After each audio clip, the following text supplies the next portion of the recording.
Hello, I'm Liam Truchard, filling in for Jackie West on Temecula This Week.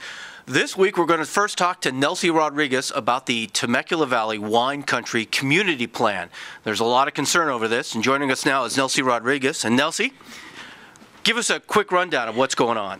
The Board of Supervisors for Riverside County are holding a meeting on Wednesday in Temecula for the community plan. It's going to lay out the future development for water use, roads, traffic circulation, equestrian, and wineries in wine country. Now, the big part of this is the water issue, correct? Water is a big concern for people. They're all on septic tanks right now, and this plan will help bring in sewers to the wineries first, and then maybe possibly the residential after.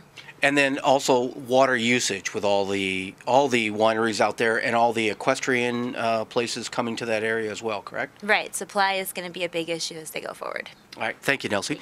Next is John Hill. And John recently did a story, it was published on Monday, about red light cameras in Murrieta.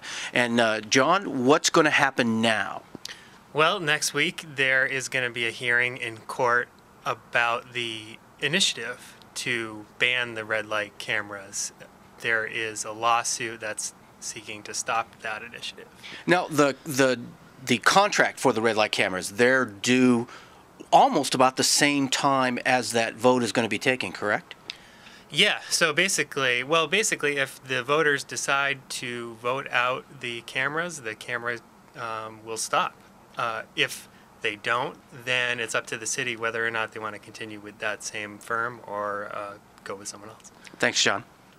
And now we're with Sarah Burrs. She covers cops and courts here in the Southwest Bureau. And Sarah, one of the cases that you've been following is this Pechanga grand theft case, about $4 million taken? Right. The former CFO of Pechanga and their former insurance broker are on trial. Basically accused of stealing $4 million from the tribe through a kind of insurance overcharging scam. So we're waiting on closing arguments in that case. They're expected sometime this week.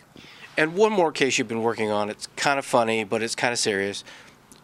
A goat was stolen, one of those fainting goats from a high school down in San Diego County, right. And the goat actually died. Now there's an update on that? Yeah, well, we hadn't covered the case actually at the time. It was at Fallbrook High School. Some guy breaks in to the agriculture department there, duct tapes the snouts and legs of a couple of Tennessee fainting goats, gets interrupted by a security guard and runs off. One of the goats died. It was asphyxiated from the tape around its snout. At any rate, sheriff's officials say it was a guy from Temecula who did it. He's now facing grand theft, livestock charges, burglary, animal cruelty.